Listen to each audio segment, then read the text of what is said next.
Today we are going to look for wild garlic.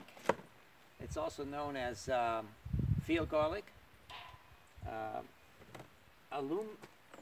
Allium Vineale is the Latin name.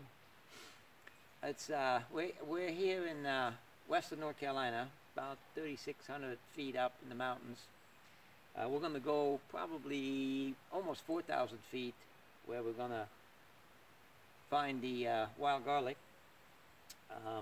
It's a nice sunny day today, middle of March 2019. It's a little chilly, although the sun is starting to warm things up.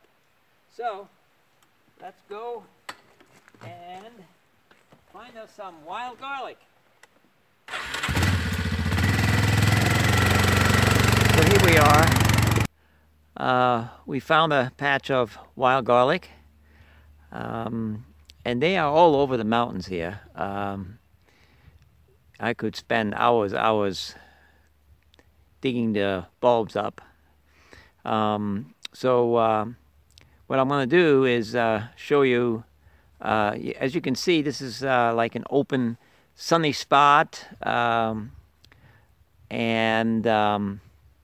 they like to, you will find the wild garlic pretty much in open areas in the woods, in little, like this is actually a forest road that's on the middle of the forest road.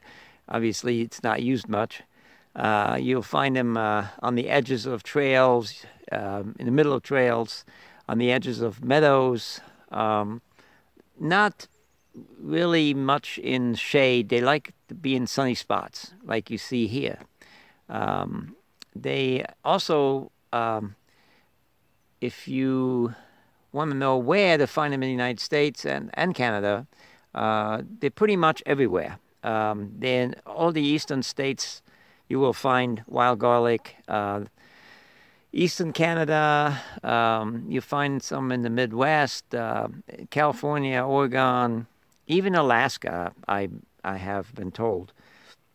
There's just a few states where supposedly there aren't any wild garlic, but pretty much throughout the United States, you will be able to find them.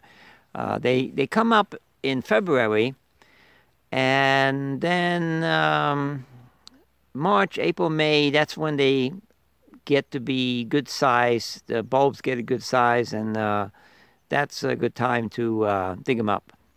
So now I'm going to show you a little close up what they look like. So here you see them a little closer.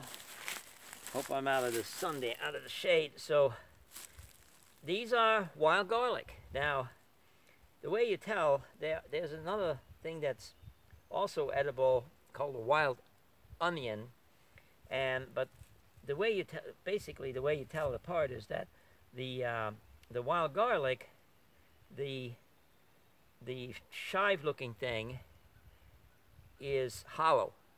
So if it's hollow and it smells like garlic and tastes like garlic, you got wild garlic or field garlic.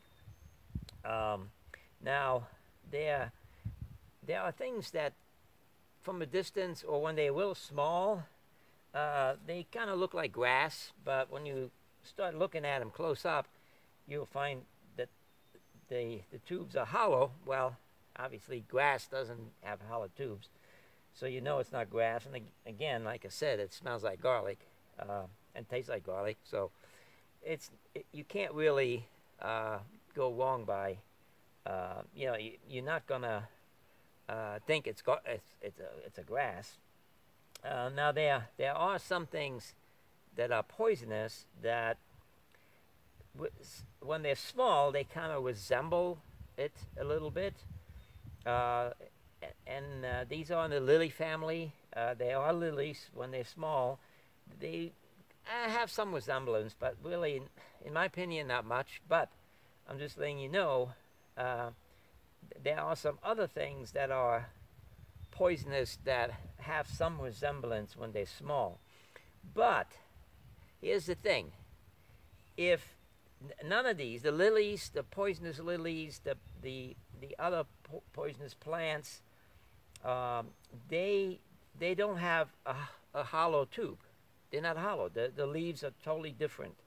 And none of the poisonous lookalikes, if you want to call them lookalikes, none of them smell like garlic or taste like garlic. So if you find something that looks like this, and you know the tubes are hollow, and the and you pick it and you smell it, and especially the bulbs, you crush them and it smells like garlic. Your fingers all smell like garlic. It's wild garlic. So it's really not that hard to discern it from a poisonous plant. Now, one thing I want to tell you about this, what's really good, is that everything is edible.